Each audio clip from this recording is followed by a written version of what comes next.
up here, speak 90 seconds, and sit down. They need this mic. Oh, really? Well, where does that leave me? I need another mic. Have your own. Take your camera. Press it when you want to talk. These are questions that are really good. One for Rabbi Tab. And what? One for Rabbi Tab. Okay. I just want you to write these out. Okay, fine. Different papers, and right on top, Rabbi Ruttenberg. On all of them, I will go? And always go right there. Just. Okay, fine. Yeah, right, RR. What else should I remind you of?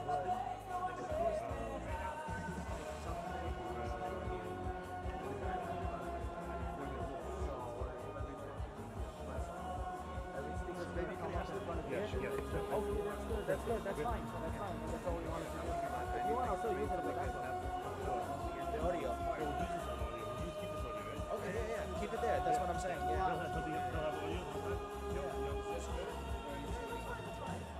Just have a microphone so that the order, what they say, will go into the camera and get saved. Yeah, so. You want to start the question? Which one should I do first?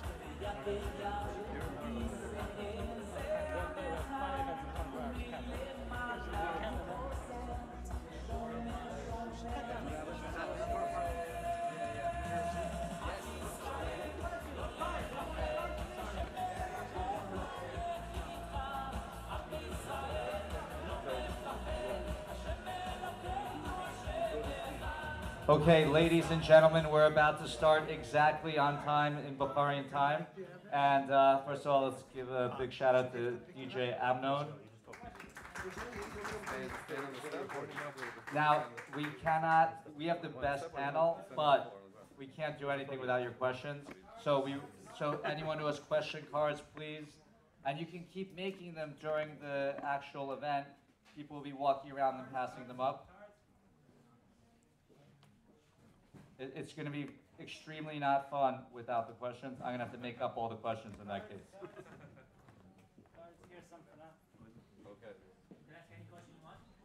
It's anonymous, so I may not read it, but you can ask any question you want. I'm just asking. That's my question. Can I ask a question? Okay, good evening, everyone. Just before we start the program tonight, I want to give a very special thank you to the Chazak organization and the Emet organization together. The weather tonight was not amazing, but it's pretty warm, but not the most pleasant. But Chazak Baruch to all of you for coming out and for making a commitment to work on your relationship and to making your marriage as best as it can be. And this evening's program is going to be recorded and then edited. So we're going to be somewhat free in what we discussed tonight. A special thank you to Torah Anytime for coming with the audio equipment and for everything that Torah Anytime does. A huge shout out to Beit Gavriel for being such a Makom Torah, such a place of Torah that is literally Emet's second home, Chazak's second home. And I say this all the time and I mean it from my heart. This is a place that I don't believe in the entire world there is such a Makom Torah that's so open and so warm, and you walk in and you feel like you belong. So it's really something special that that Beit Gavriel exists. And tonight we're going to do something that Emet has never done before, and I don't think Chazak has ever done this before. So They may never do it again. No, God forbid. Our moderator is going to do such an amazing job that we're going to do this all the time. No pressure. Cards were given out with anonymous questions. And as the evening goes on, there will be additional cards passed around, and you can pass them up towards the front to Rabbi Kigel. Not every question is going to be able to be addressed tonight, but we're trying to get to as many questions as possible. We're going to be having the forum is such that every question will only be addressed by up to two members of the panel. And the first member is going to get how long, Rabbi Kigel? If they behave, 90 seconds. Okay.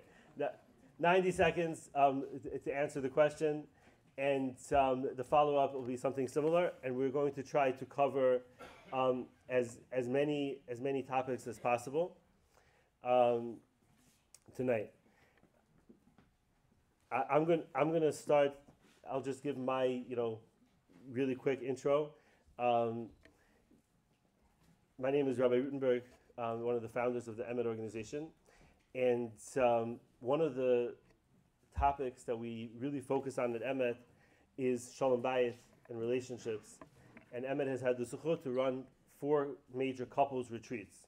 I think some of you have been at our retreats, and each one is really more phenomenal than the one before it.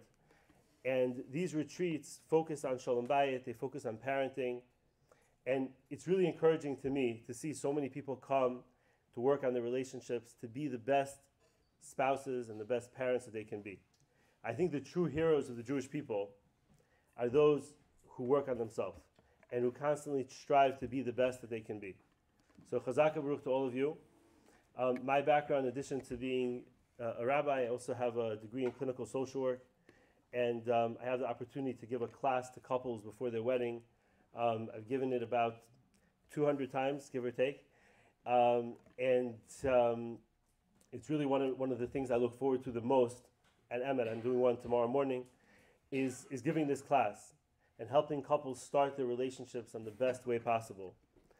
And whether you're a newlywed, whether you've been married for many years, each one of us is working on these issues of Shalom Bayit and parenting, and Chazak Baruch to all of you.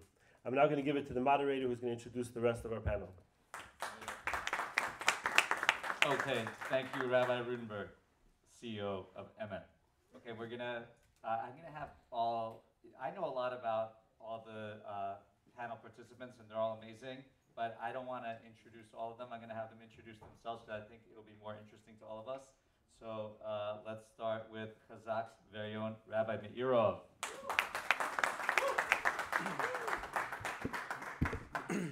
Shavua Tov, Morai v'Rabotai.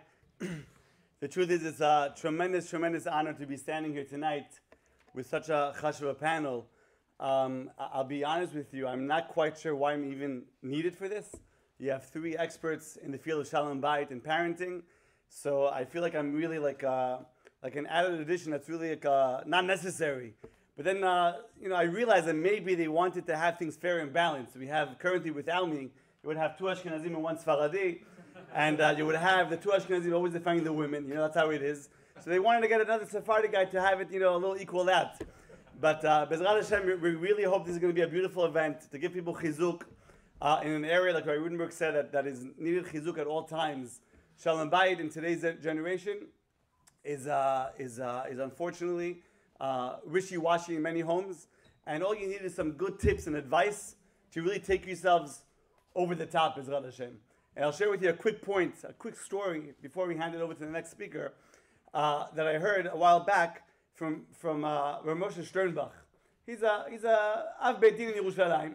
He was once conversing with his rabbi, Rav Moshe Schneiderman, and a young man walks by them and says, Kvod Harav, Rabbi, I got a mazal tov. What happened? He said, I'm getting married next week. Give me a bracha. So the rabbi tells him, what bracha do you want? What bracha do you want? He says, give me a bracha that I should have a beautiful marriage, and everything should be flowing beautifully, everything should be so smooth, and everything this and everything that. So the rabbi responded to him, I'm not giving you a bracha. Why not? He's like, because my bracha won't work. There's no such thing as a beautiful, perfect, smooth marriage. If you want, I'll give you a bracha that you should overcome the challenges of marriage life. You should have the wisdom to say the right things and do the right things. That's a bracha I would give you. And Be'emet Morai v'Rabotai, that's a bracha we all need, myself included. That we should have the chokhmah to know how to navigate through the different challenges. And the purpose of tonight's event is to maybe open up your eyes to different ideas you never thought about, to different concepts that you never really crossed your mind.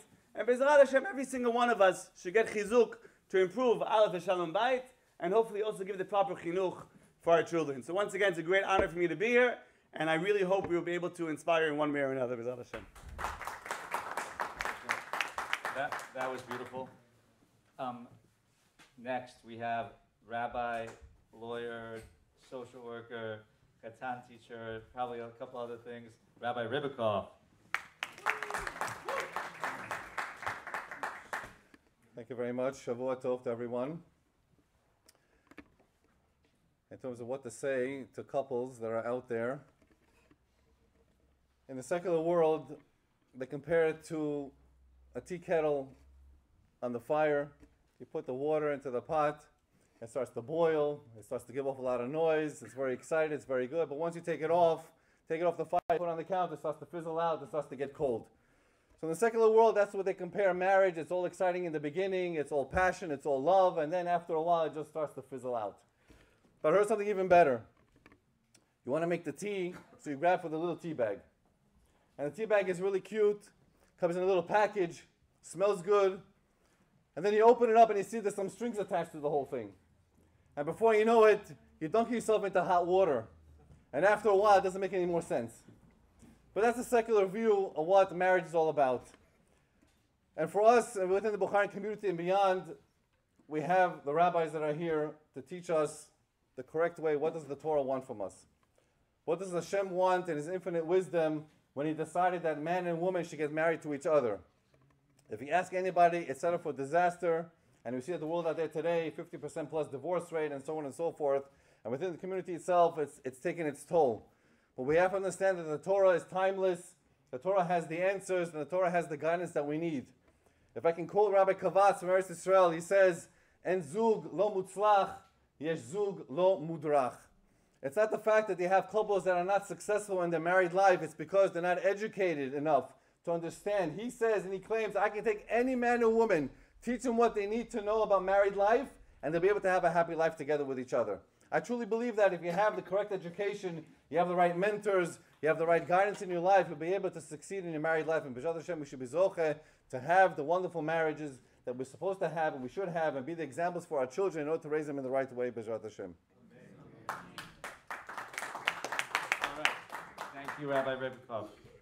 By the way, if you have questions, please send them up. They're not signed, so we don't know it's from you. They're just going to get passed up randomly. No one will know, except probably your spouse. Okay, next we have one of my favorite rabbis. He actually trains Kier rabbis for Olami to make sure that they are most effective on campus. He also has his own website called Shabbat.com that reaches, is it millions yet or not yet? Getting close to being Facebook's #3 challenger. Rabbi Klatzko. Thank you. I'm actually going to stand here. Okay, I'm short. Good evening, I'll be quick. It's a tremendous honor to be here. I've spoken about Gabriel many times, and as Rabbi Ruttenberg, my dear friend, has said, there is a warmth that Bet Gabriel has that's unique.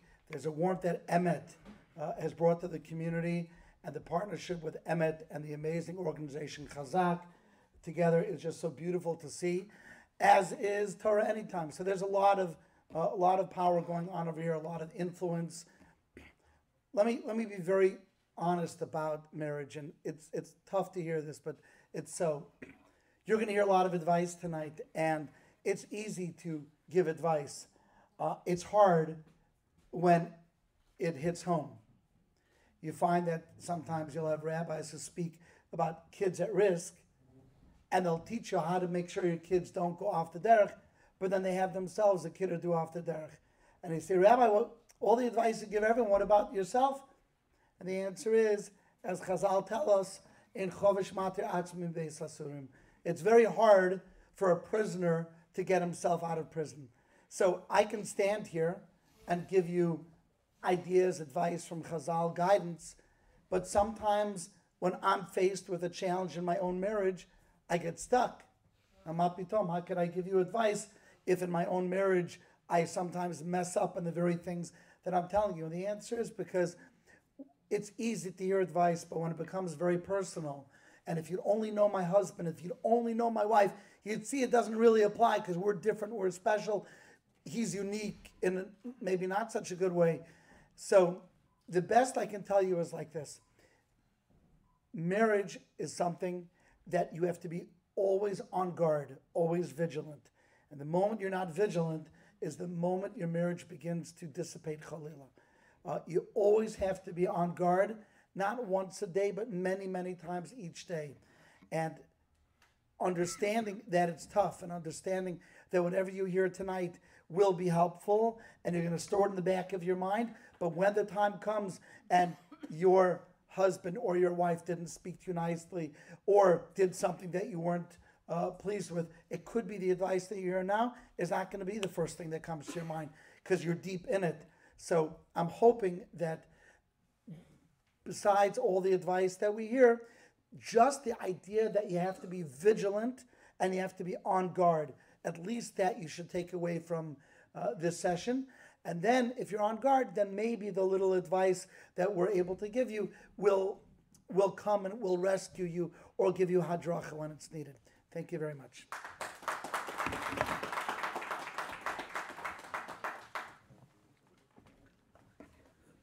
Okay, we got a lot of awesome questions here. I hope no one has anywhere to go the next 3 hours. So basically the way we're going to do this, as Rabbi Ruttenberg mentioned, I'm going to pick a random question. I'm picking the more general questions. If someone has very, very specific questions and you don't feel your questions answered, the panel will probably be here afterwards. Just run up to them. But I'm picking the more general question just because I think will keep the audience more attention. Everyone's going to get around 90 seconds to answer it. And as the moderator, I get to interject if I feel like it.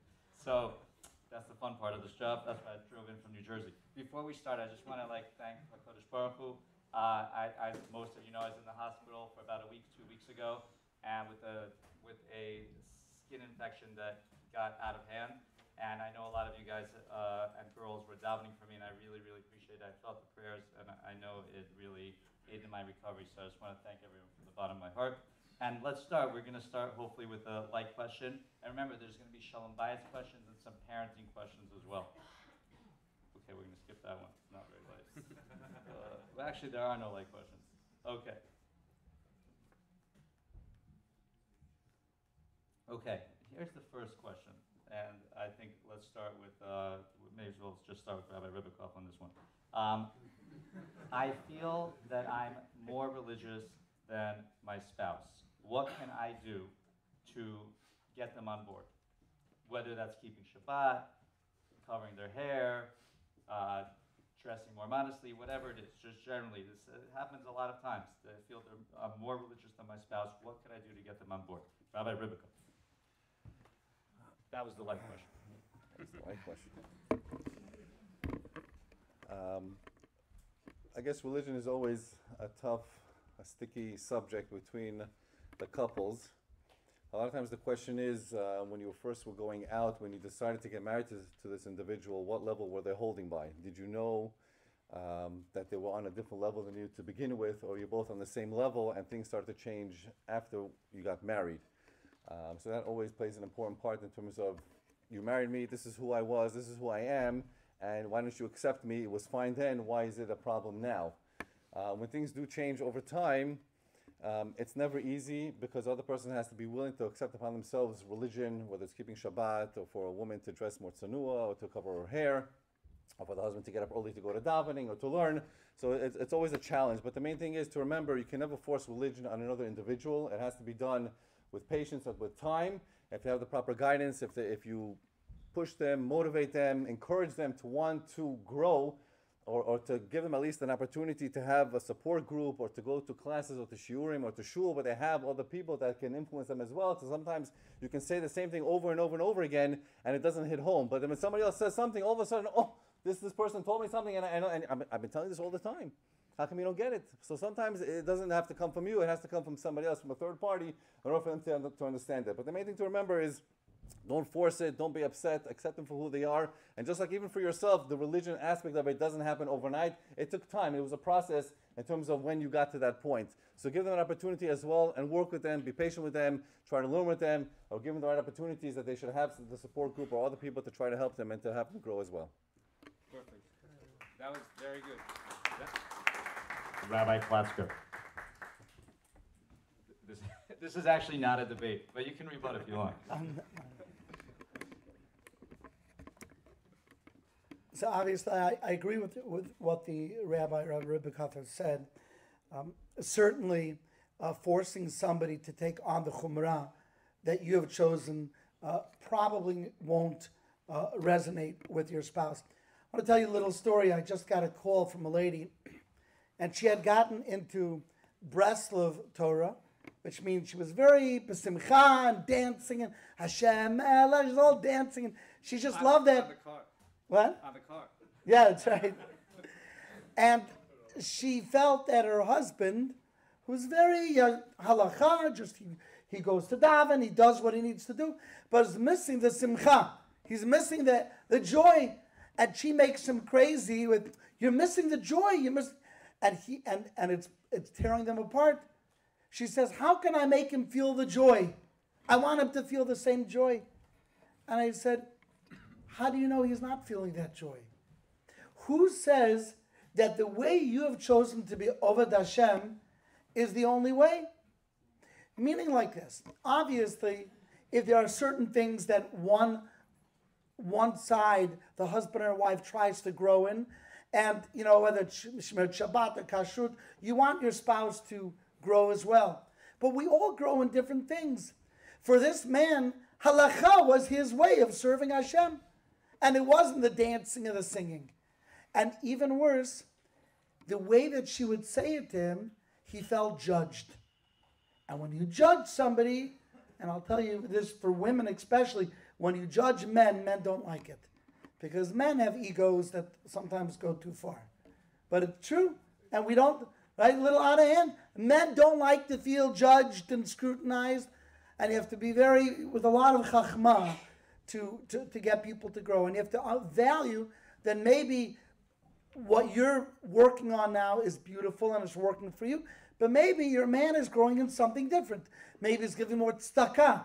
Maybe he's being careful in his lashon hara. And you can help them grow. You can model it.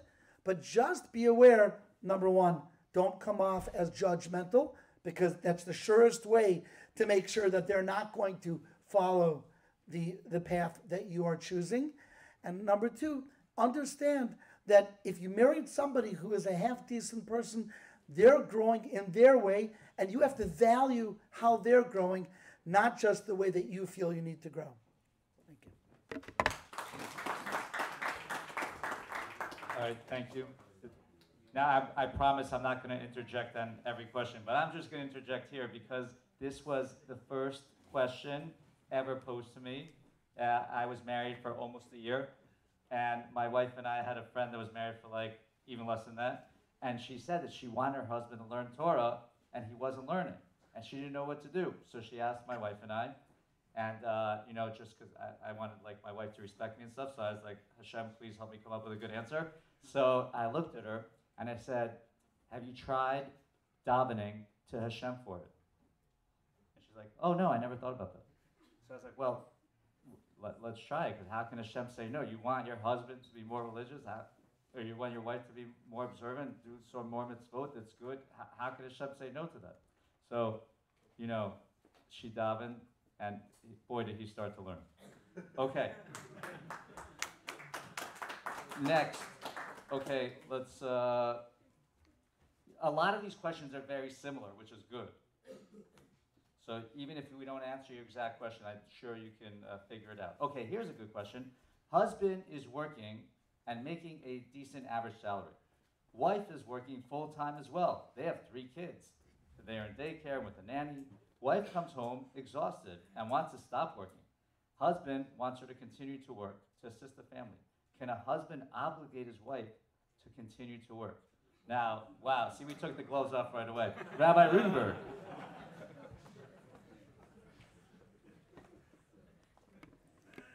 Can a husband obligate his wife to work? That was the question, in case you missed it. Okay, so that's a really, really great question. And I find that question is one of the most common questions that couples have, whether they're asking the question or not asking the question.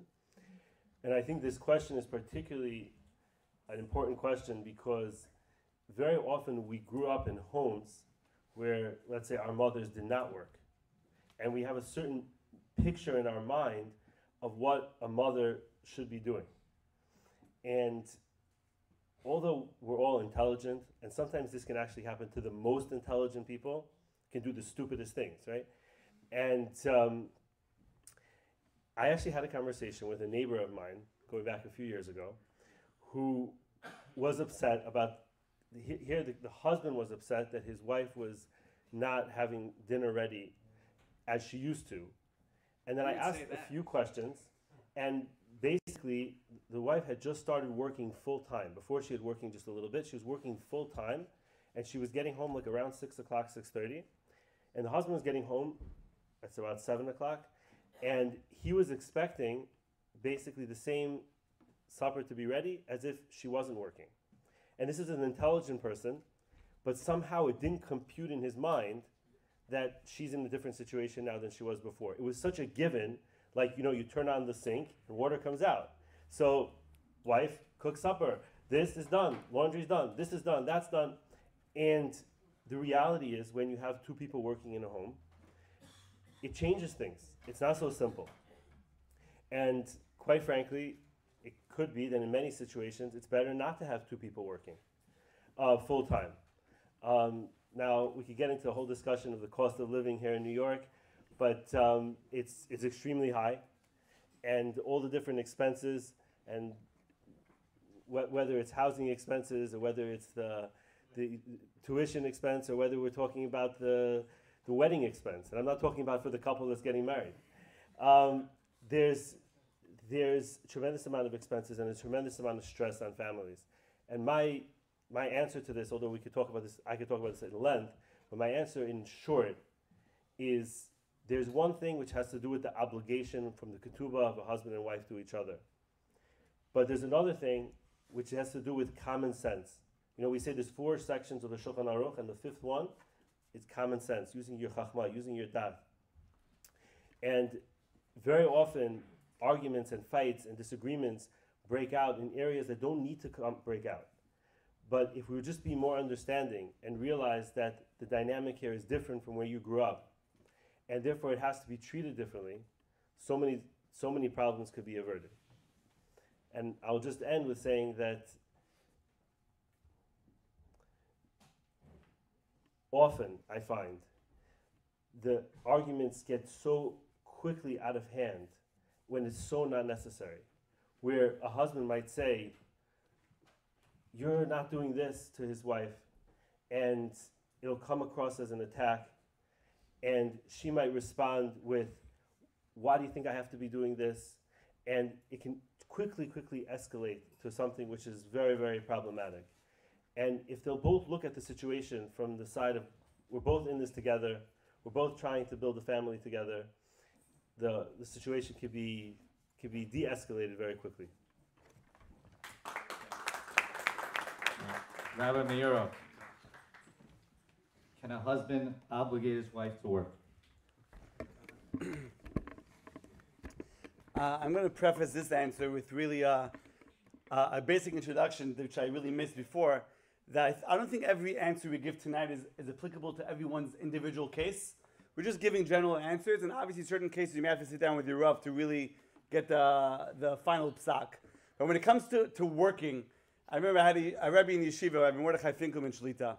He used to always tell us as follows: do you make money to live, or do you live to make money? Do you make money to live, or do you live to make money? Most people here in America, they live to make money. The Jewish way is, I got to make money to live. I got to cover my costs, my rent, my tuition, the food, whatever expenses I have. So when you have a shot like that, the woman, should she work, should she not work? The husband wants her, she doesn't want. This is a very subtle question that the two have to really sit down and weigh the pros and cons. I myself had that situation in my own house. Baruch Hashem, we sat down, we discussed, we even had some guidance in this matter to figure out what is the proper approach to make sure, A, we have the proper chinuch in the house, and B, to make sure we're able to survive financially. So like Rabbi Ruttenberg said, I think, there has to be some sort of basic understanding of priorities and knowing what is most important in this home. What do you guys need? What is not needed? And bemet, do this in partnership. I don't know if you can be mechayev someone. There's a ksuva, there's a certain obligation a man has, a certain obligation a woman has. But at the end of the day, communication could lead to proper results. If they sit down and discuss the pros and cons, and logically and respectfully, I think they could get to some sort of conclusion where maybe she doesn't have to work a full day, maybe a little less, maybe he could drop a little bit from his job so she could work a little bit more. But at the end of the day, they have to take the big picture, their family, into account when we're making this decision, and not just thinking about, oh, we want to have this dream house or we want to have this dream vacation every single year.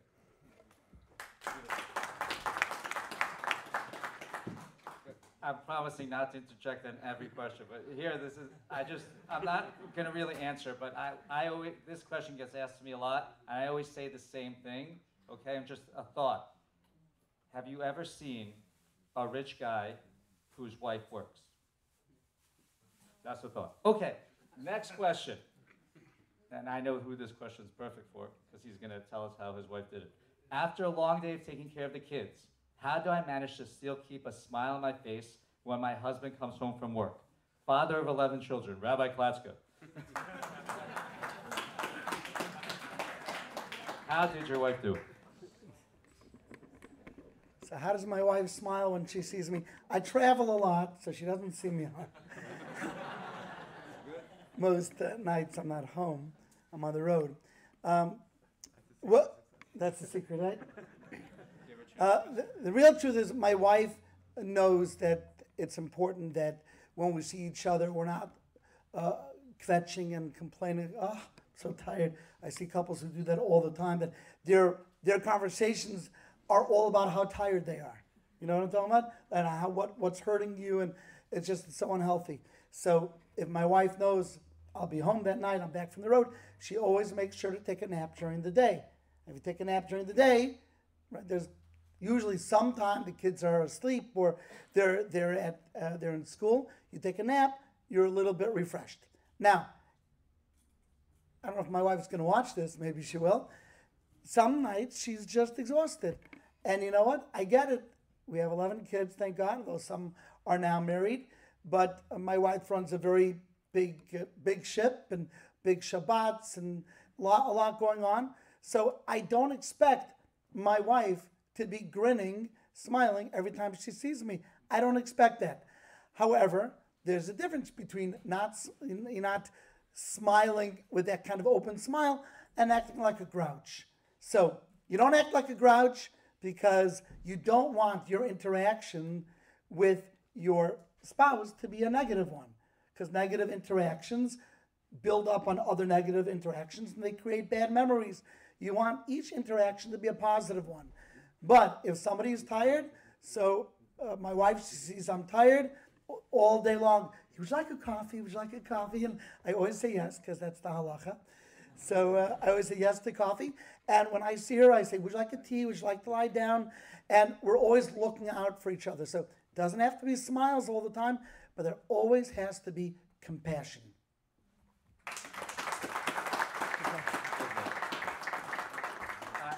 I think we're just going to leave it with that. That was a great answer. Okay, here we have, this question is amazing. Just even ask the question. If husband, I'm glad this is anonymous. If husband gives all the effort and the wife is still not happy, how should the man approach the situation? Rabbi Rittenberg. We're going to repeat it. If the husband gives all the effort and his wife is still not happy, how should the man approach the situation? I wonder what the wife would write. He's doing all his effort. The effort is based on whose judgment. If the husband is doing his best effort, that's what he feels is the right thing to do, but it might not be what the wife wants or needs, and therefore he's, I won't say wasting his time, but he's not hitting the mark because he's not addressing the problem of the wife. There's a famous author who came up with what's called the 5 love languages. I definitely recommend it for everyone to read it and to understand it, that everyone has their own love language that they need in their life. And everyone is different. So the problem that you have is that if you think that your love language is, whether it's caring behaviors or touch or whatever it is, so you judge the other person based on what you need or want for your own love language, or what things that you want done to you, so therefore you think that the other person wants that same thing. You cannot use yourself as the barometer to understand what the other person wants based on what it is that you want. You have to learn what it is the other person wants and needs, and that's our job. And as a guy, you know that the women, they're not very open in terms of expressing what they want or what they need. They just want to see if the guy is listening every once in a while and paying attention. At times when she drops a little hint, so this is what she wants, does he get it or not? And therefore you have to understand that part of the marriage game, we'll say, is trying to nitpick the other person's brain to try to understand what it is that they want and they need. And our job over time, B'ezrat Hashem, that the other person should at least encourage and help the other person understand what they want and need, because otherwise, you know, he feels frustrated that I'm trying so hard, but it's not really getting anywhere. So the main thing is, as was mentioned before, in terms of communication, sitting down, try to understand each other, and try to take the opportunity to try to understand the other person better in order for you to be able to give to them, and not just do whatever you want and think is the right thing to do. Beautiful. Five love languages are a must read. All couples. Rabbi Ruttenberg, if husband, same question, we can get two answers. If husband gives all the effort and wife is still not happy, how should he approach the situation? I'm looking forward to Rabbi Ruttenberg's answer. He's very diplomatic.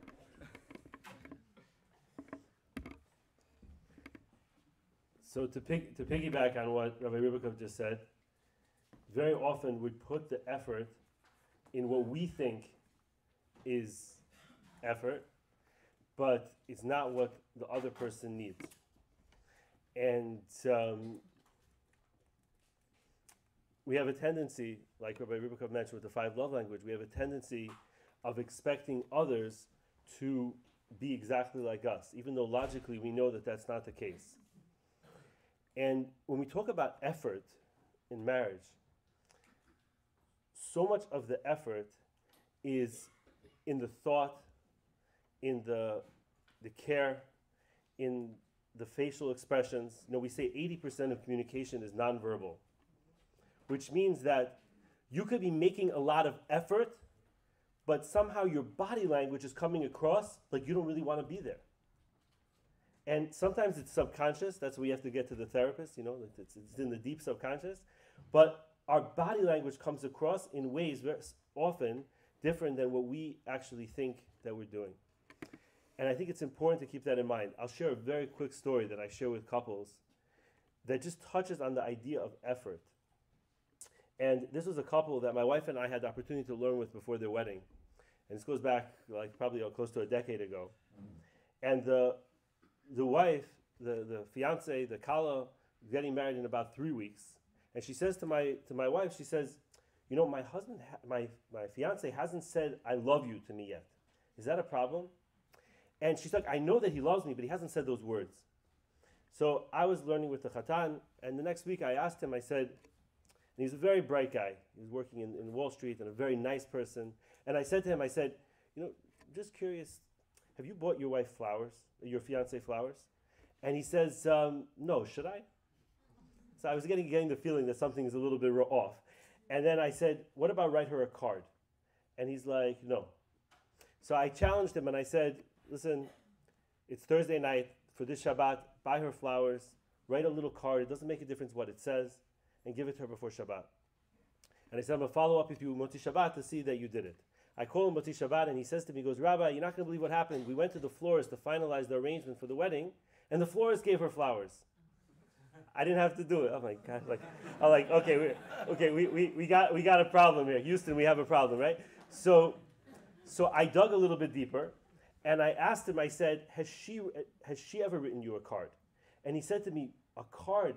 He's like, she wrote me a 30-page letter of all the dreams and that she has for our marriage, and all. She was very emotionally expressive, and he wasn't so emotionally expressive, but they made a very nice couple. And I explained to him something which I think is very important for all marriages, which is that I told him, if you write the silliest little thing on a little card that just says the word love somewhere there, or just says something nice, it's going to be gold to her, because she knows that this is something that's not so easy for you to do. And I think when we think about effort, sometimes we have to think about, what does my spouse need? What exactly talks to them? And very often effort is not the thing that makes you sweat. It's not. It's like we say. It's not about working harder. It's about working smarter.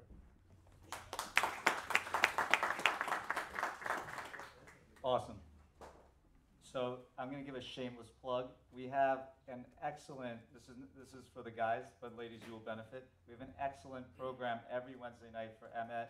I hope it doesn't step on any other programs' toes at the Chafetz Chaim Yeshiva. We have a lot of, Rabbi Fazailov runs it, Moshe is there, I'm there, Rabbi Eliyahu is there with a huge group in the back.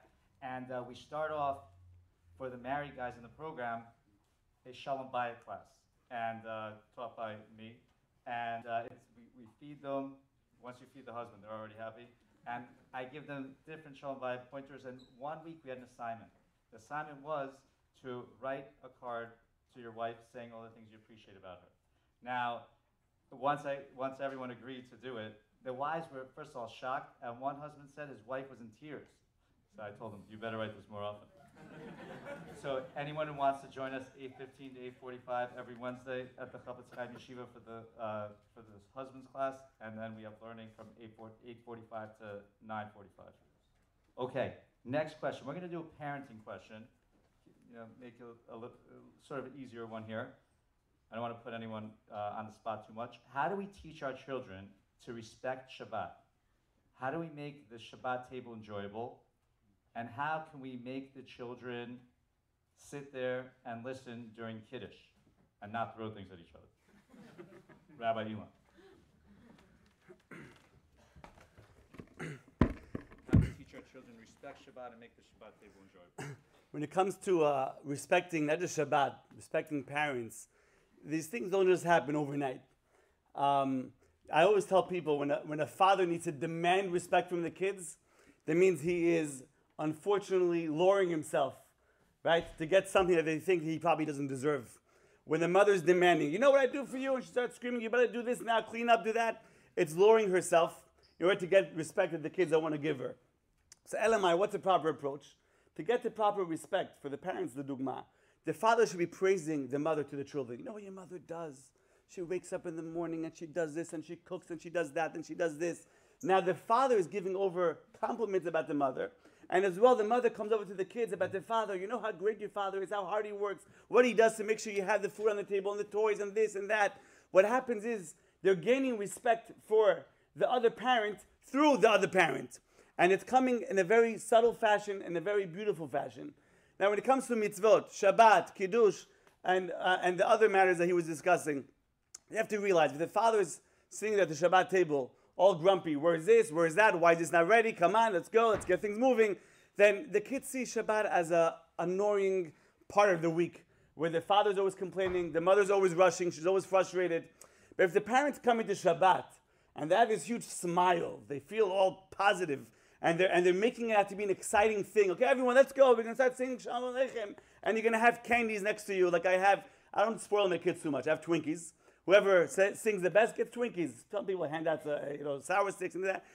Something very simple. Gets them excited. And we're all singing together. And we all have to answer Baruch Shema and Amen to certain brachot. And answer to everyone. You're making it to some sort of exciting atmosphere. Next thing you know, they want to cooperate. They want to be part of it. And they won't be sitting on the couch during Kiddush. They'll be sitting on the table during Kiddush because they see there's something additional that's going to come out of it besides just some ritual. It's an exciting ritual that the whole family gets together to do as one. Did I answer all 5 questions? You threw in 5 in a row. Yes, it's great. Beseda.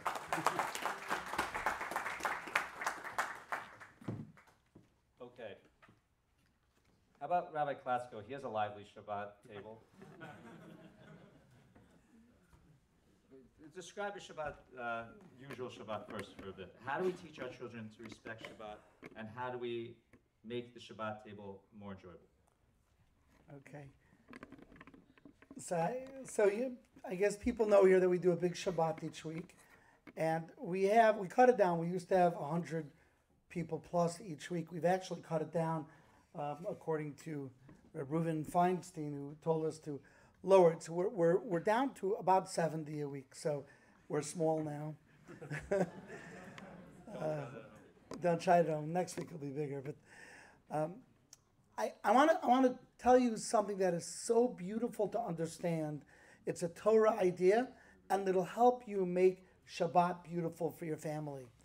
And this is important because I've heard from kids who have gone off the derech that they haven't kept Shabbat in months or years, that they chalila hate Shabbat.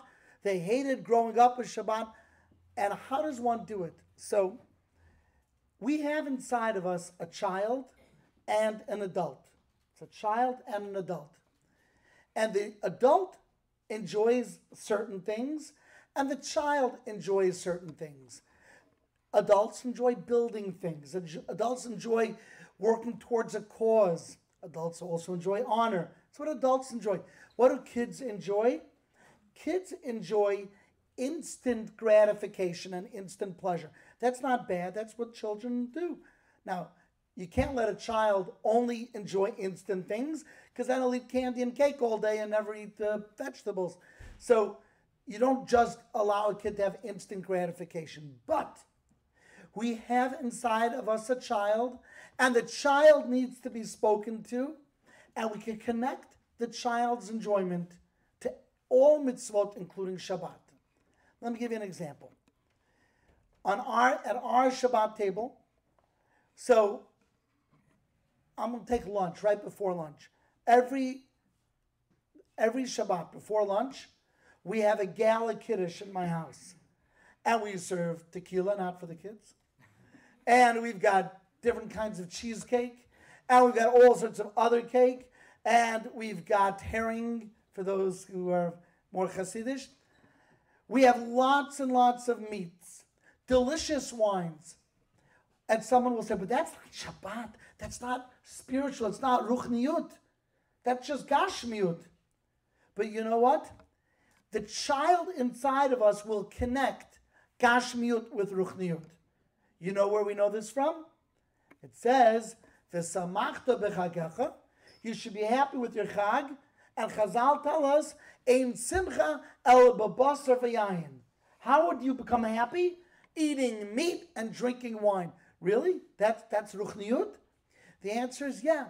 If we make it fun for our children with the gashmiyut, like the rabbi was saying, you have the sour sticks and you've got the cakes and you've got the treats.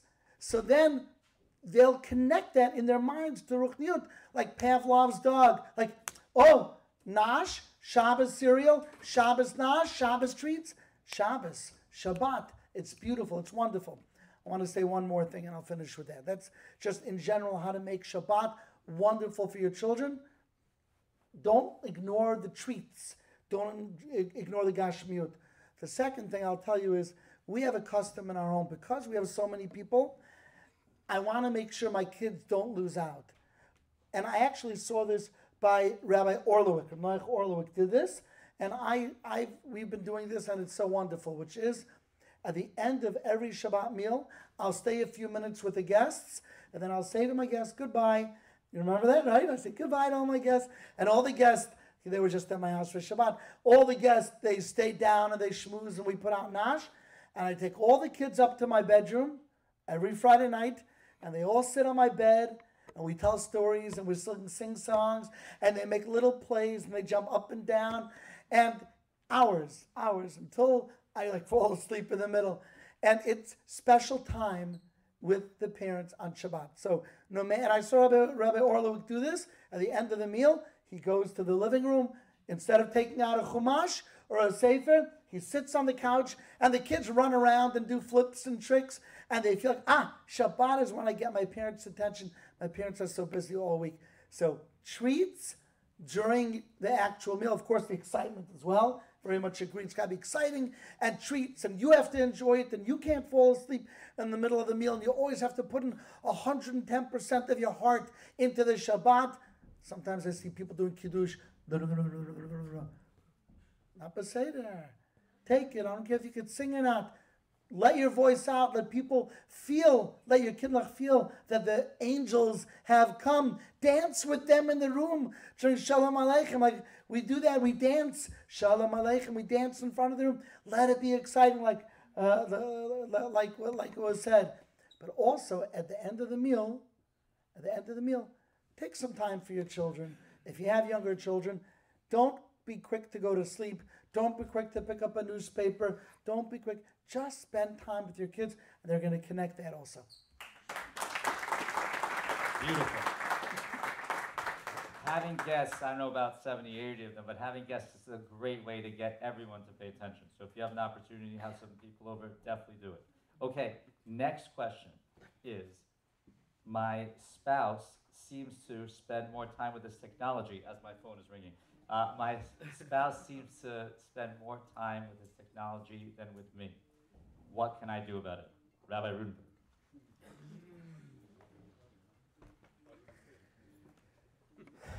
Wow, that's an easy one. Turn it off, right? This is one question that I can say that every person who I know is struggling with this. Every single person. We live in a time where technology has literally taken over our lives. And just to piggyback on Shabbat, I think if it wasn't for Shabbat, I don't know how anyone does it without Shabbat, honestly. So at least we have that one day without technology. And one of the advice that I would give is take advantage of Shabbat. Because on Shabbat, assuming we're Shomei Shabbat, we're not tempted by the technology. So make sure that at least on Shabbat, you're giving your spouse and your children the proper attention.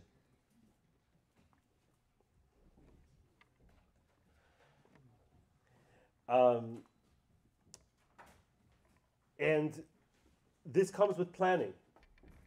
You know, to give our spouses attention, to give our children attention, what I've learned in my own life, and sometimes the hard way, is it comes with planning properly ahead. It doesn't just happen. We need to have times when we're not using our phones at all. We have to have times when we're giving full attention to our spouse, to our children. And in order to do that, I really believe, and like I said before, I'm struggling with this myself, you need to plan ahead. And for example, as Rabbi Klasko said, sometimes Shabbat is a day that people end up sleeping a lot more than they would sleep the rest of the week. But if we want to connect with our family, whether it's our spouse or our children, we can't go into Shabbat super tired because we need to be able to be attentive to those who we really care about on Shabbat. But in general, technology is extremely, extremely challenging. And thank you, Rabbi Yaniv, for everything you do. Technology is extremely challenging. And I think it's very, very important that we make it a priority to set limits on technology, and to try our best to make sure that we're paying attention to our spouses properly. There's studies that they've been doing more and more studies today, because smartphones, although it seems like they've been around forever, are only really about a decade old in America. And just now, major studies are coming out of the powerful impact that the cell phone has on our minds, and let alone the radiation, which is potentially an issue. But there's a tremendous amount of studies now that are showing that the connection to seeing our cell phones is similar, if not stronger, than heroin. Like the addiction, the cell phone addiction, to wanting to see who texted me, who WhatsApped me, how many messages do I have. And if we think about how strong that is, we all know that heroin, amongst other drugs, destroys marriages, destroys families, and destroys lives. Technology is doing the same thing in many, many ways. And although it's a great koach, technology is a great strength that can be used to bring people together, and you can text 100 people for a share, and you could do amazing, amazing things with technology. Like anything very powerful, it can be used for the good, and it can be used for the bad. And I think we have to be very, very cognizant and aware of how strong this is. I saw a study that the average person, and I have a feeling that many of us are better than average in this, which is not a good thing, touches our cell phone close to 3,000 times a day. Okay? So let's be careful. Wow. That is a scary statistic. I just, on a personal note, when I felt like, there's two things I do. First of all, I purposely turn off my cell phone in front of my wife and kids when I come home and saying like, I'm with you. You know, and that's like very powerful. Does anyone know how to turn their cell phone off, by the way? It's like a side button, then you have to slide. It's a two-step process. They make it difficult on purpose. And then they ask you, are you sure? So, yes, I'm sure. That's the first thing I did. And I saw it was still not where I wanted to be. So this is a bold move, but I got rid of the internet from my phone. I have the only thing I can get on is basically emmetoutreach.com. So I got rid of the internet from my phone. If you could do that, it really cuts down your phone time. And you realize you don't really need internet on your phone. You could always get the computer if you really need something. It's going to be okay. So that's what I did. Okay, there's like, I'm not over-exaggerating, there's 6 or 7 questions here about mother-in-laws. And guys, they're all about your mother. So none of them were actually addressed to the female, surprisingly.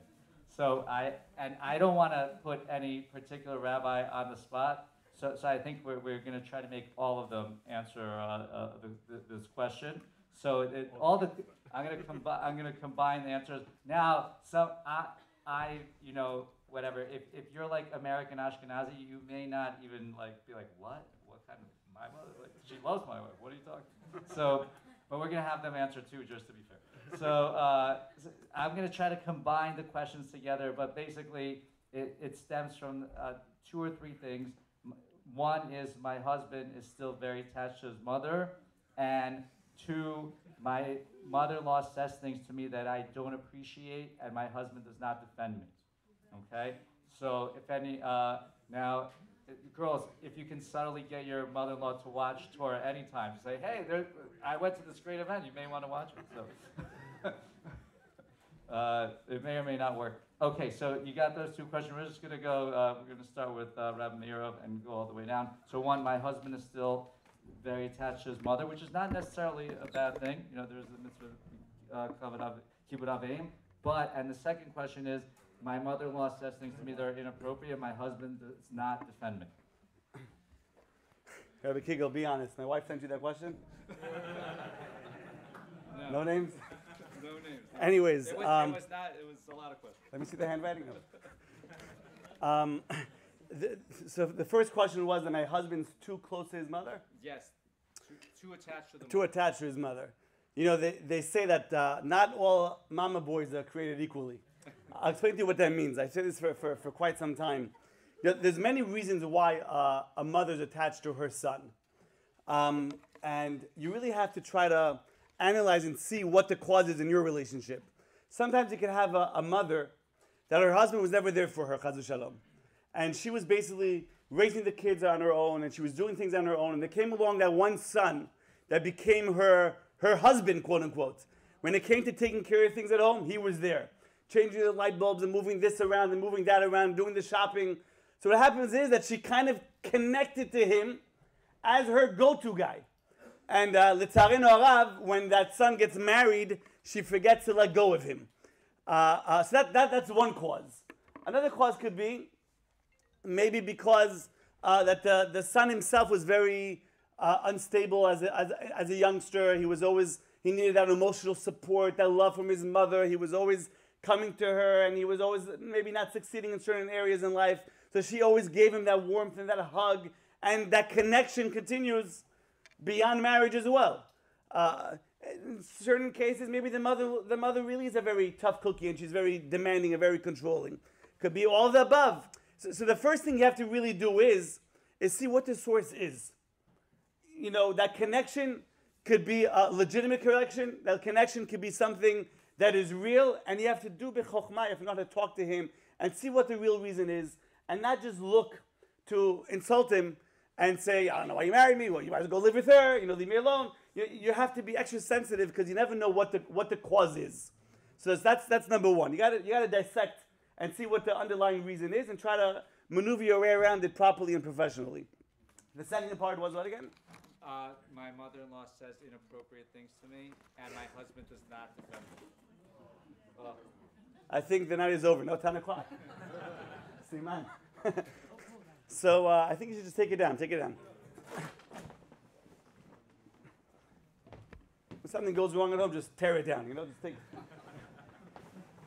Anyways, so that is a very sensitive topic. Unfortunately, we hear this a lot, dealing with about 3 couples a day. L'tzari harav, many of the problems we have in our community is this issue of mother-in-laws being aggressive, either with their daughter-in-laws, or yes, sometimes with their son-in-laws as well. That also happens. And that's something that is a very sensitive topic, that you need a tremendous amount of chokhmah to be able to navigate around it. With this being said, unfortunately, I've seen numerous times over the past 12, 13 years that certain mother-in-laws, or father-in-laws for that matter, let's not just pick on mother-in-laws, that are what they are, and it's almost like you're talking to the wall. You can't change them. It is what it is. And sometimes the couple, the husband and wife, that are experiencing this issue, must support each other. He has to tell his wife, listen, I got your back, I know you're right, but this is a losing battle. And the more I talk to her, it gets worse. She doesn't listen. You should know that we're there once in a while, whether it's for Shabbat or a holiday or a Sunday, whatever it is.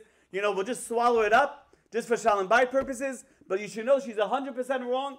I'm on your side. I believe in you. I support you, and so on and so forth. This doesn't always work. Every single case, like I said, has to be dealt with accordingly. Sometimes, because everyone gets all emotional about their mothers, you may need to sit down with your rebbitzin, with your rabbi, with a marriage therapist, just to make sure you guys do the right thing. Because if chas v'shalom you do the wrong thing, and that mother-in-law or father-in-law gets aggressive and starts interfering, things can get very, very tricky. There's a famous thing that Rabbi Miller used to say, if there was a 10 commandments of marriage life, 10 commandments of marriage life, what would be number 1? He says number 1 would be not to ever, ever, ever get your in-laws involved with issues or problems, or even get them triggered to start an issue. So you have to be very sensitive, very, very sensitive. Keep in mind that mother or father-in-law raised your child, was there for them, pampered them, so much money, doctor visits, all the stress. So as much as they're insulting you, and they're 100% wrong if they're doing it, the husband and wife must support each other and find some sort of solution internally to make sure things don't go out of hand. Chas v'shalom. Rabbi Ruttenberg. Let's hear the Ashkenazi view. I think by this point, I don't have the Ashkenazi view anymore. So this is an issue that's not just an Ashkenazi issue. It's an issue that's for everyone. And I had a couple ones that came to me for counseling. And they basically could not agree about anything except that the mother-in-law was at fault. But they disagreed about which mother-in-law. And these issues are very intense. I'll just quickly say two points. One, very often, as Rabbi Kigel mentioned, and the question mentioned, a wife can feel that her husband is too close to his mother. I find this particularly an issue if by mistake you married a nice guy, okay? Because then the guys who aren't such nice guys, they don't have such a problem with this. But it's the guys who really care and are really nice people that very often feel stuck. And sometimes it's more of an issue with the oldest son, sometimes it's more of an issue with the youngest son. But the issue is the guy feels stuck. He feels like if I make one step to the left, my wife says, you're a mama's boy. If I make one step to the right, my mother says, you're a traitor to me. And they feel stuck. And what do people do often when they feel stuck? They blame their wife for making a problem with their mother. They blame their mother for making a problem with their wife, and they go hang out with their friends. Right? And this is not the right solution. The right solution is a husband, and this is something that I teach in the class I give to couples before the wedding. A husband has to know that his first and foremost priority is his wife. And that doesn't mean that he doesn't have a mitzvah, kibbud aveim, doesn't have a mitzvah to respect his parents, but his first responsibility is to his wife. And with chachma, with intelligence, we can figure out a way to make sure that both the mother and the wife feel that they're taken care of. First and foremost, we have to accept that we're not going to make everybody happy all the time. That's a recipe for disaster. And it takes a certain amount of chachma. Let's use an example. A couple's married for 2 years, and a mother who lives a few blocks away calls at 10:30 at night, and the couple was going to go to sleep soon.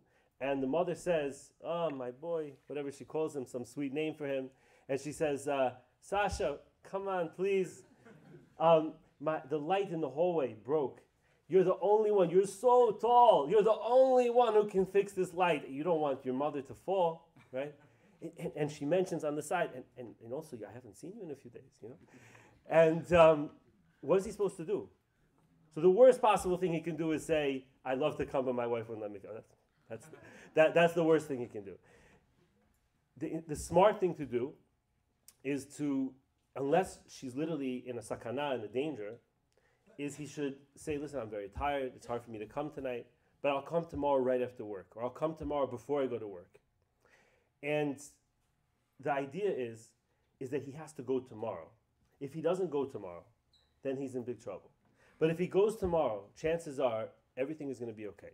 What I tell couples is 95, or hope maybe even more, maybe 98% of parents want more than anything else that their children should be happy. Even their in-laws, even the chudos. They want their children to be happy. And if they're from the 2% that don't want their children to be happy, they need help. Send them to a therapist, or find a good therapist. But you can't do anything about that. And if ultimately, if they want you to be happy, people respect people who respect themselves. And finally, I'll just say to what Rabbi Kigel, I think Rabbi Kigel mentioned also, I find, or maybe, I think also Rabbi Meir mentioned this, I find that couples very often, subconsciously, maybe not on a conscious level, if they're not feeling so close to their spouse, they may not directly tell their parents to get involved, but they give messages that the Shalom Bayit isn't so strong. And that actually encourages the parents to get involved. And sometimes I've actually witnessed this, where children will get the parents involved because it's safer to make them the enemy than to make themselves the enemy. So the stronger you can have Shalom Bayit with your own spouse, the stronger your marriage is, your relationship is, you almost can be protected fully from this issue.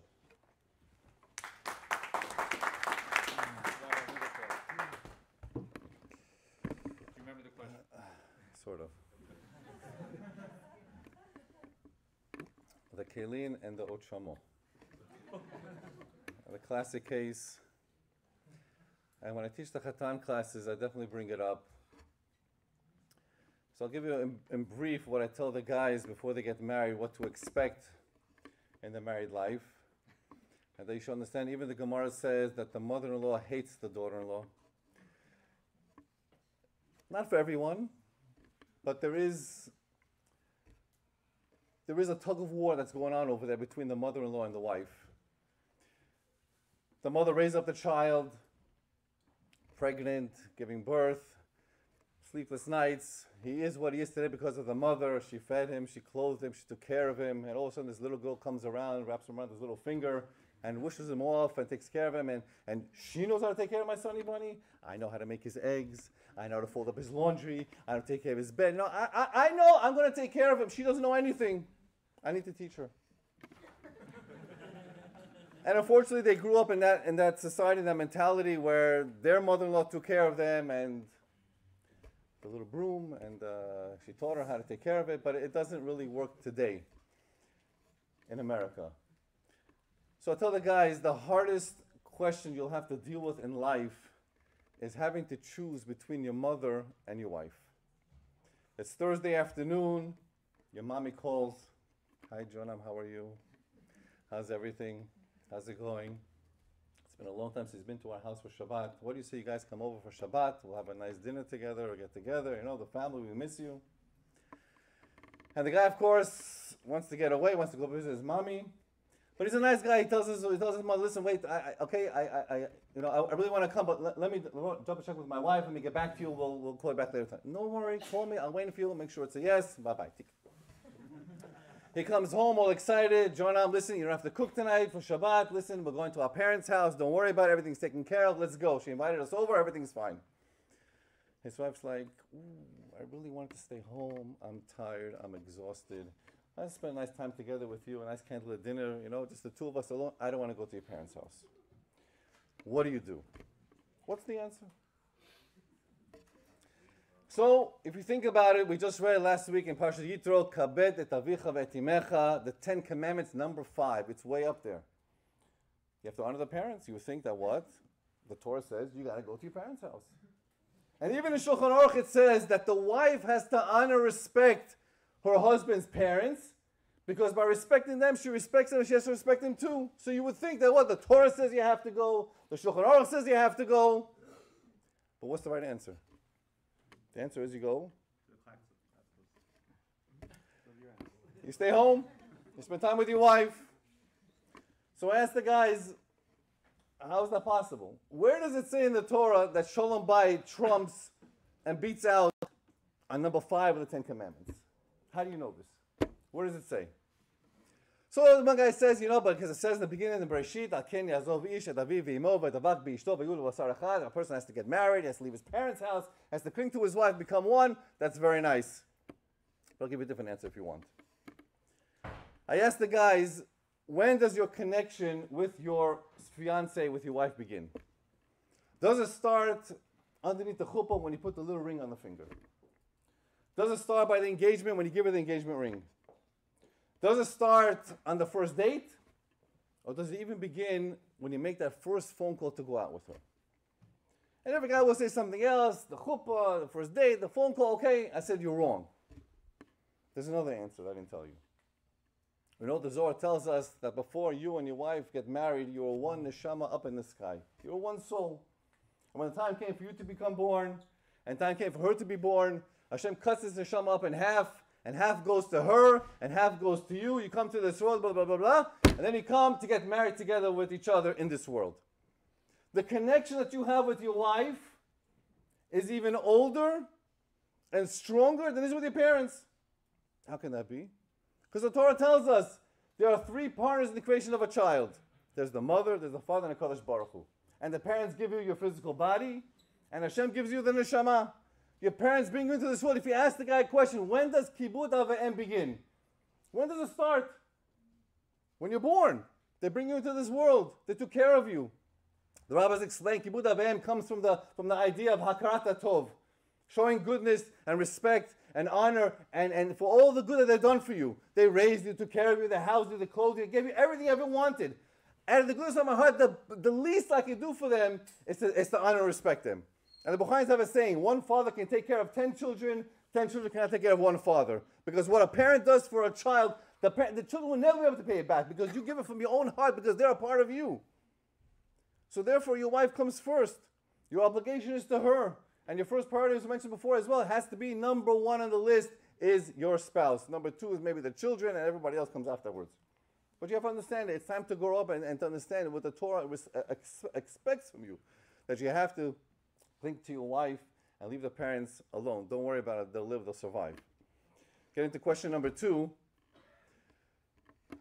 One time I had a couple that came over for counseling. And they're sitting there, and the wife tells me, Rabbi, don't ask what happened last week. I said, what happened? I said, we're sitting by his parents' house, Friday night dinner, and the whole family is there, and they're all attacking me. It's the wife talking. I said, really? Where was your husband? She's like, he was right there next to me, and just nothing. Oblivious to everything. I tell the guy, what do you want your wife to do? If she's going to get up and answer back to your father, they're going to put a big X on her and your life is over with her. She disrespected the parents, God forbid, she'll never be heard of. She can't really say anything. That's where you come in. As again was mentioned before, you have to be the one to get up and to stick up for your wife.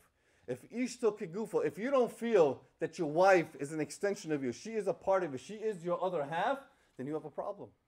Because only you can answer back to your parents, because they'll accept it from you, it's okay if it comes from you, and there's a way to deal with it. And if it doesn't end, you can get up and say, you know what guys, if it's not going to stop and end, we're going to get up and leave. That's okay, you can do that. She can't. So it's your responsibility to make sure that you stick up and defend your wife, because that's what she wants and that's what she needs. Of course, there has to be boundaries between the in-laws and the couple. Okay, it's very difficult sometimes for the wife because of the way the dynamics in society is set up with the Bahrain community. So we have to understand that and how to play the game properly. You have to get your husband on board to make sure that he understands his responsibility. And it's not a disrespect to the parents by you sticking up for your wife and understand that you need to have your own space and your own time. They can't just walk in whenever they want. They can't just do whatever you want. They can't just say whatever they want. It's your responsibility as the husband to make sure that you're together with your wife, and as a concerted effort, as a team, you'll be able to overcome everything. That everything should work out as well. Amen. Rabbi Klatsky. I'll be quick. Yeah. Okay, I'll be very quick. They pretty much said what had to be said. I want to share with you a beautiful little Dvar Torah. It says, "Koshen zivugon shel adam kikriyas yamsuf."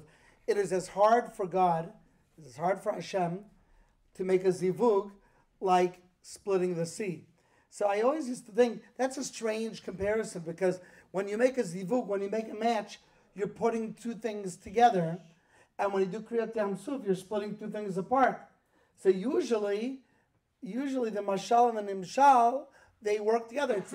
It's as hard to put two people together as it is to split the sea apart. So it must be, it's not referring to the shidduch, but it's referring to the neshama when it was up in Shamayim.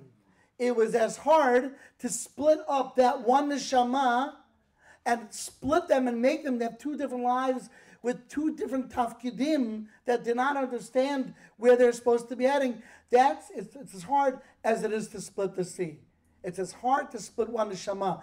And of course, splitting the sea wasn't the only miracle, but the miracle was after they left, it got put back together, and the Mitzrayim drowned, and also putting the people back together. So I'm just piggybacking on what you said. The relationship was so tight. It was as hard to split one neshama as it is to split the sea.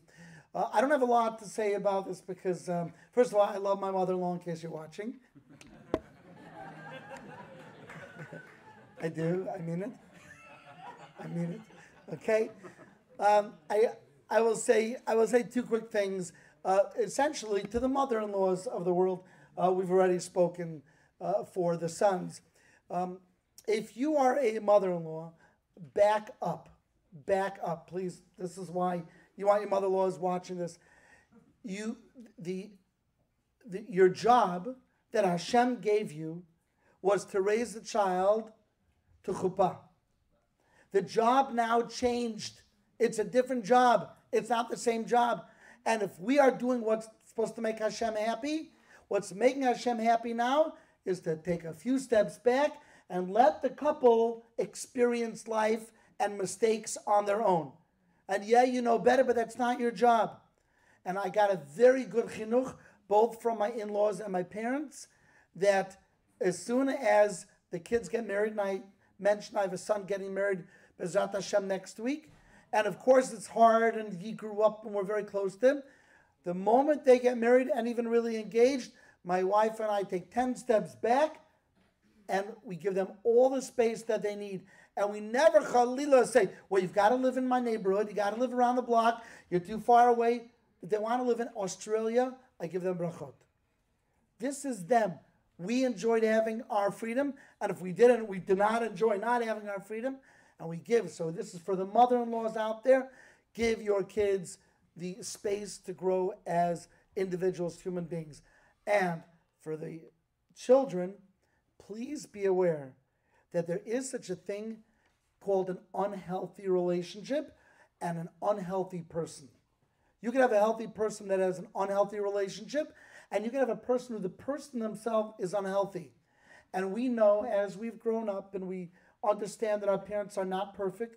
When we're young, we think our parents are perfect. When we're older, we realize they're like us, they're human beings, and they've struggled their struggles.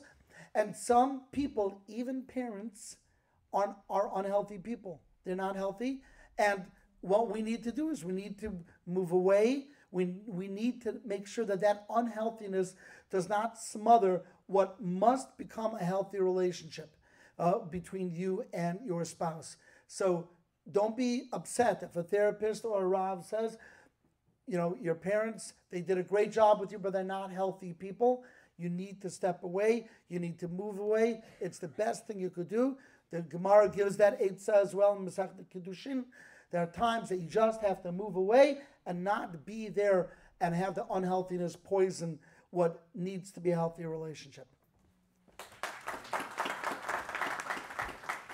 Loaded and serious question. Baruch Hashem, I also have the privilege to teach a lot of katans, and this is sort of like a call I'm expecting within the first year of marriage. And I always basically say the same thing. I'd say to the husband, "Look, can I ask you a question? How is your mother's relationship with her mother-in-law, your grandma?" They always say the same thing. "Oh, terrible." So I say, so you have to tell your mother in the most respectful, nicest way possible that if she wants to avoid having a terrible relationship with your wife, that she cannot repeat any of the same mistakes. And, for lack of a better word, she has to, do it in a more American way, where her, the more American way is like the less you say as the mother-in-law, the better. And like Rabbi Klaus was saying, just take a step back and enjoy your product and know that Hashem is with them. Okay, do we have time for one more question? All right, the crowd's still here. Okay, next question. What if, it's getting heavier, what if your spouse does not find you attractive? I know no one wants to answer that, so we will pick in no particular order. Rabbi Ruttenberg. We work together, so he can't really get mad at me.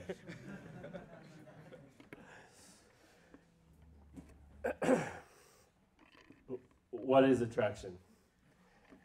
People think of attraction as a physical thing. And this is a very big mistake. Attraction is just as much on the emotional side of the spectrum and the spiritual side of the spectrum as it is to the physical. When I teach couples, I draw a diagram of a triangle. If you picture a triangle with one side being the physical, the next side being the emotional, the third being the spiritual, or I like to call the meaning, the purpose of life. And life is made up of these three things.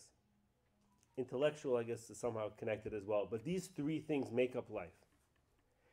And we tend to think of attraction as being a physical thing, but I'll prove to you that it's not physical. And the proof is that when you feel close to your spouse, they seem much more attractive than when you're a little distant from them. When there's a distance, suddenly that pimple on their face looks a lot bigger. Suddenly, if your spouse is short or tall or this or that, something a little bit different, it seems more odd. And what's the reason for this? Because our essence as human beings is we have a neshama, we have a soul. The connection that we have with our spouse is not purely a physical one, or I hope it isn't. It's so much more than that. It's on the spiritual and on the emotional plane as well. And if we realize this, then we won't look at attraction as being purely a physical thing. And very often, when you start feeling that, it's because the emotional connection is not where it should be. Having said that, on the physical side, it is important for couples to take care of themselves physically. And I often tell couples, I say, a healthy marriage is made up of two healthy individuals. And that means that even though you become one when you get married, you're still, in a way, an individual. You're a person who has your own needs, and you have to take care of those needs. You have to take care of your physical needs, your emotional needs, and therefore be able to be there for your spouse. So it's a big topic. I'll end with one other point.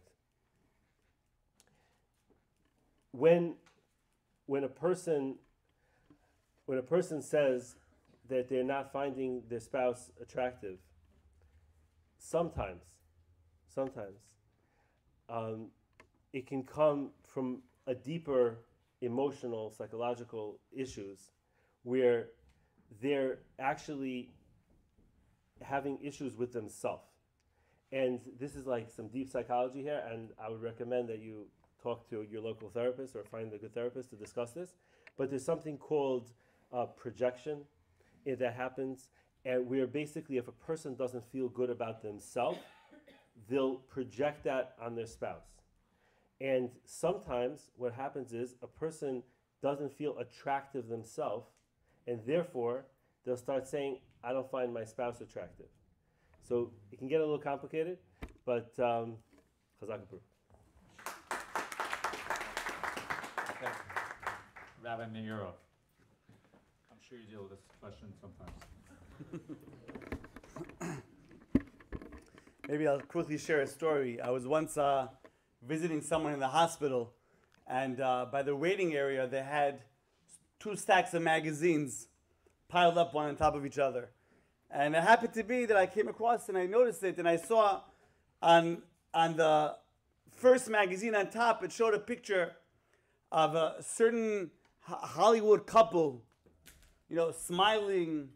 You could see they're prestigious, worth millions of dollars. And it says, A and B in love. You know, anyone that would see this would say, HaKadosh Baruch Hu, that's all I want in my relationship. Look at this Simchat HaChaim, so beautiful, everything's perfect. Now the very next magazine right next to it had a picture of the same exact couple, still worth millions of dollars. It's only 2 issues later, one in January, one's let's just say March. And it has like a lightning bolt separating the 2 of them. And it says A and B split up. How could you go from being in love 1 month and then splitting up a short time later? Elamai, there's a famous statement in Hebrew. En lahem ahava, yesh lahem ta'ava. They don't have love, they have desires for each other. You know, this concept that we hear today, people would see someone, oh wow, I really love her, I want to date her. You don't, how could you love her? You don't know who she is. You know, we're living in a society where the definition of love has been corrupted, where marriage life has been given twisted definitions. And the tzarei harav, it's creeped into our homes as well. So I think like Rabbi Ruttenberg mentioned, love is way beyond the physical. Obviously, when you married him or her, there was an attraction. The Gemara in Kiddushin says there has to be an attraction. You have to see, you have to be interested, right? But what happened later, one of the problems is that we put too much emphasis on the physical. And maybe at that triangle that he was discussing before, the emotional and the spiritual are being neglected. And if Be'emet, you start focusing more on looking for common goals in a spiritual perspective. What do you want to do with your children? Where you want to be in a year from now in terms of religion? What other emotional needs you guys have? And work on those matters. Then you'll see that the physical starts fitting in beautifully as well. Yes, it's true. A lot of guys complain that my wife, when she goes outside, she goes to the cleaners. She has her makeup and she has this, she has that. But at home, mamash, kilushe. So it's true. Like the rabbi mentioned, we have to always keep ourselves as much as possible on top of the game. A person has to realize a lot of stress at home. Baruch Hashem, people are working hard. There's children, you can't always expect certain things. But again, the physical is not the definition of attraction. It's not 100% definition. There's a lot of other elements that we must take into account. And if you don't, and you feel this problem of attraction, start working on those elements. Start working on the spiritual and the emotional, and you'll see, man, how much closer you get to each other. Beautiful. Okay, we're gonna, one of the things we're taught in rabbinical schools, you always want to keep the crowd wanting more. So we're gonna end it with one more question. First of all, let's give a big shout out and applause to this panel. These were some serious questions. We were expecting them to be tough, and these questions did not disappoint. So we're going to end with a parenting question, a little bit on the lighter side, but still very, very important. The question is, how do I raise and discipline my kids without screaming, yelling, and God forbid, hitting? Rabbi Ribikoff. You're next up. Well, that was the way to do it. It's too many years in America. I don't know who wrote this question. How to discipline Without yelling and screaming. The problem that we have today is that the only way we know how to discipline is by yelling and screaming and hitting, is because that's the way we learned from our parents. So that's how they disciplined us, and that's what's been ingrained within us, and that's the only way we think is the way to discipline our own children. But as we see today, that's not the way to go. In the days of old, you would just look at the child and he'll just be embarrassed, put his head down, and maybe do other things in his pants. But today, the kids they'll look back at you, they'll answer back at you, they're a little bit more I won't say chutzpahdik, but a little bit more brazen than they are of the days of old. So the ways of parenting of old doesn't really work today, and a lot of the rabbis have said over the years is that the only way to discipline a child today is through love, and with a nice way, by not being so hard on them and difficult, and disciplining in ways that you have to expose yourself to other methods and techniques and strategies that are out there today in terms of how to discipline a child. Somebody mentioned to me before, the pasuk tells us, "Chanuch l'nar api darko." You have to educate the child according to his needs, and every child, as you see within families that have multiple children, every child is different. And some children are very obedient, and some children are very offensive and oppositional and problematic, and that's fine. And God decided to give you this special child for you to take care of, because you and your spouse are the ones that will be able to educate this child in the best way that's possible. Of course, you have to be an example of what it is to be a mensch and a woman in terms of having values and ethics and morals and behaving the right way. Working in yeshiva, you see children that are very angry and also resort to hitting. Where do they learn it from? I mean, you might argue they're learning it from the TVs, from the movies, and whatever's out there today, but a lot of times, a lot of the curse words that they come with and the hitting aspect of it, they learn it from their parents. They learn it from daddy, we'll say. Because the kid knows that when daddy gets angry, he hits somebody. And therefore, when I get angry in school, somebody's going to bother me, I'm going to hit him because that's what daddy taught me. So is that the education that you want to give over to your own children? So you have to, like I said, try to learn, read up on other methods, speak to other rabbis, other mentors, therapists, in terms of understanding the different ways that there are to educate and to discipline the children. It doesn't have to be, losing your temper, losing your patience, and resorting to hitting. It's for yourself as well to learn how to control your anger, which is an important aspect for everyone. Anger management is definitely a problem for a lot of couples today, and they have to definitely work on it. But the kid's job is to press your buttons. That's what they're here for. Okay, so we have to understand that we don't let them press the buttons, and we're the ones that try to discipline them in the right way. And as well, Hashem should open up your eyes and give you the clarity to understand how to educate the children and to raise up a beautiful family as well. All right, Rabbi Klatzker, let's bring it home. Finishing off? Yeah, let's finish it off. Who's better than Rabbi Klatzko at saying Well, these three. right, how to discipline children properly? Okay. Actually, I'm going to go against the rules. I'm just going to mention one thing that on the previous question about attraction that is usually not mentioned when you speak about a very holy, in a holy group. But I feel like it should be said because it is being recorded and it's yashrut, it's fair, which is like this. When you got engaged, when you got married, you were attracted to that person. It's not fair to let yourself go after marriage. It's just not fair. If you and that person were in love with each other, with all that entails, it's not just physical attraction, but physical attraction was one of the things. And then now that you've bagged your man, or now that you've gotten the lady, you then let yourself go physically, and now the person is quote unquote stuck with you, even though now, well, look, I did my best. Unfortunately, I meet too many couples who have that attitude, and it's not a healthy attitude. Whatever it is, of course, we all grow old and we get wrinkly and we lose our hair, but to the best of our ability to look so radically different than we did when we were married, it's not fair to the person. They thought they were marrying something and it's evolved. It's not fair. Now, you have to understand, having children can change a person and so on, work can change, but to a degree, okay? I hope I'm not out of place saying this, but I know it's all in your minds. Something like what you got married to.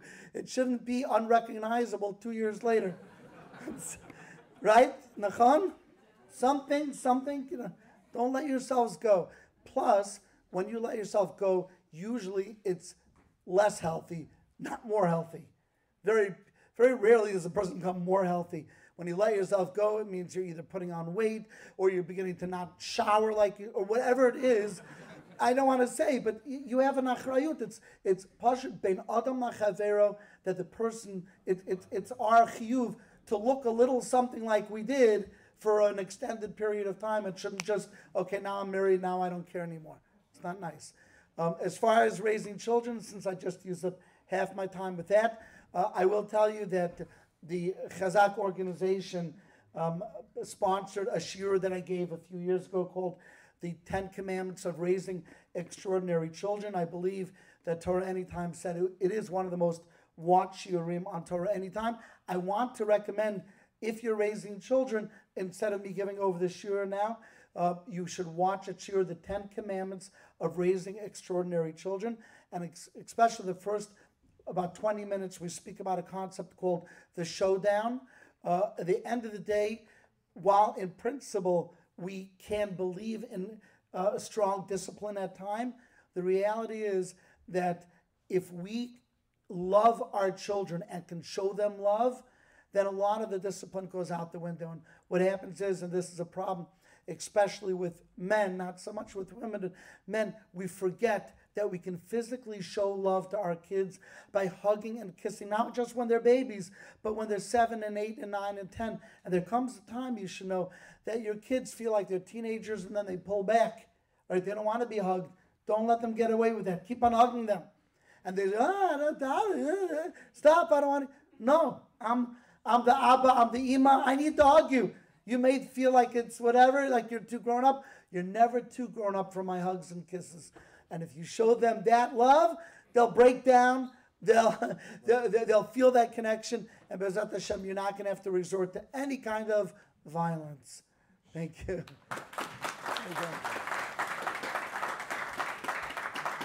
So before we hand it over to Rabbi Ruttenberg for the closing remarks, I just want to thank everyone for coming out here on an amazingly rainy night.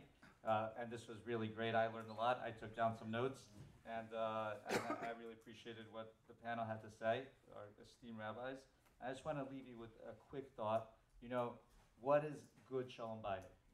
Right? Does that mean never getting to fight, having everything perfect, like some happily ever after that you never really see what happens happily ever after? No. Good Shalom Bayit means that there's going to be ups and downs, but the couple feels that they're a team and they're putting in full effort.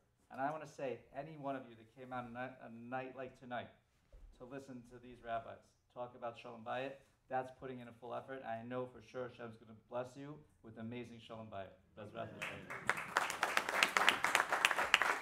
Hashem. Thank you, Rabbi Kigel. You were an amazing moderator. Thank you. Great job. A few important announcements. First of all, once again, a big thank you to Yaniv and Mrs. Meirov. We hope to do other similar type events, outside the box ideas and events together over the coming months. If you have ideas, please come to myself or Yaniv and share them with us. I just want to share about a few upcoming events that everyone should know about. So tomorrow night, Sunday night, right over here, there's a really great class that's going to be given on dating and marriage by Rabbi David Goldwasser, right over here in Beit Gabriel. Tomorrow night as well, Emet is hosting a young professional event with Rabbi Lawrence Hagioff, and that's in Bet El, the shul on Union Turnpike. Rebbetzin Adina Ribakov, Mrs. Ribakov, is starting a 3-part series at the Emet Center called Reaching Our Potential Through Character Refinement. And you need to sign up for that. That's starting tomorrow night as well in Jamaica Estates on Union Turnpike by the new Emet Center. A week from Tuesday, Rebbetzin Dvorah Kigel is going to be speaking about how to become a queen in your home, a special Purim Shalom Bayit class right over here for women. And a week from Thursday, February 22nd, we're doing a Emet and Ner Mordechai are making a Emet Mega Challah Bake event for mothers and daughters. And this is mothers and daughters, meaning like for you with your mothers. Not for little children, but 18 and above. This is part of an ongoing series of mother-daughter events that are really, really powerful. And that's going to be a week from Thursday. And just a little shout out as well, on February 26th, which is 2 weeks from this Monday, Emet is having our yearly charity, which is our main fundraising event, 24-hour fundraising event. You'll see information about it. And we really appreciate everyone's support in the past, and it really allows Emmet to grow and to be able to do what we do. So once again, thank you to our amazing panel over here, Rabbi Mira, Rabbi Rivka, Rabbi Klasko, and we look forward to seeing you at future events. Chazak u'Baruch, everyone.